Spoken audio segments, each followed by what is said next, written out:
Okay, another day, another quick sketch.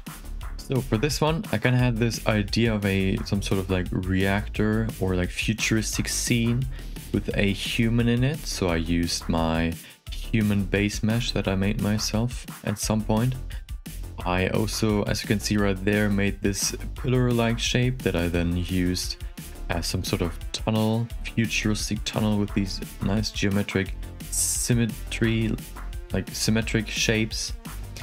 I added a little bit more detail, and then at the back I added this weird like syringe-like, tower-like insertion object, whatever you want to call it. I just tried to put something in the background so it doesn't look like that super empty. It was supposed to be like a closed room, so I put some more detail in that. And then after a few cuts and adding a little bit more smaller detail, not only big detail, I mean big shapes, but also a few smaller shapes, you can see I'm posing my character and trying to put him in this like fetal position, like he's concentrating or like he's resting. Just positioning it with all the panels I have. And then once that's done,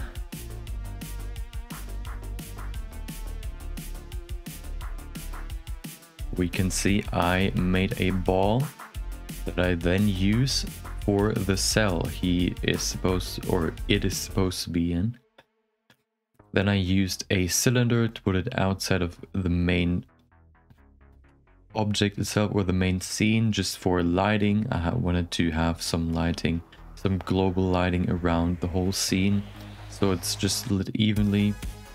My first idea was to have it so the light shines through the holes of the walls on the outside, but how I set it up, that wasn't really possible, so I just left it how it is.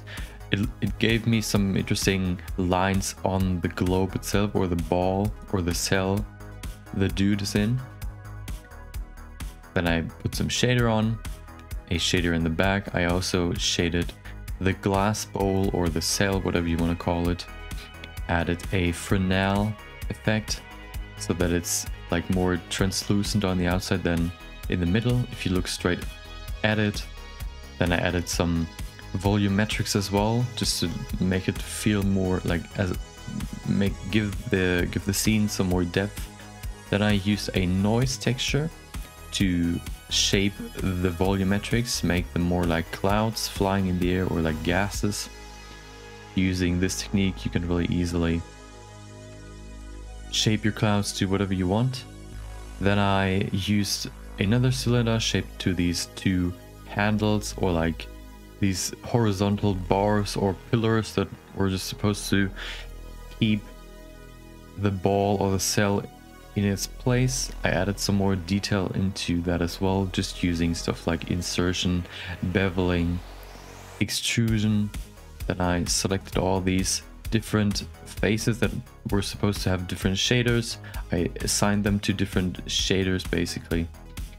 And then once that is done, I added not only a emissive shader, but also a metallic shader. As you can see right there, I kept my color scheme orangey red for these pillars, but I added a texture to give the color itself, the emissive color, some more texture, which makes it look more interesting. Then I also added a roughness texture using a noise texture, a procedural noise texture, just to make it look a little bit more interesting, a little bit more realistic. I did the same for the pillars. I also added a bump map to the pillars, just to give a little bit more detail to them. They look kind of flat and boring, so adding that really helps. And that's basically the whole scene. There you can see it. If you have any questions, you can always put them in the comments. If you liked the video, you can like the video. If you didn't like the video, you can dislike the video and write me in the comments what you would like to see better than next time. Hope you have a great day, and I'll see you. Bye bye.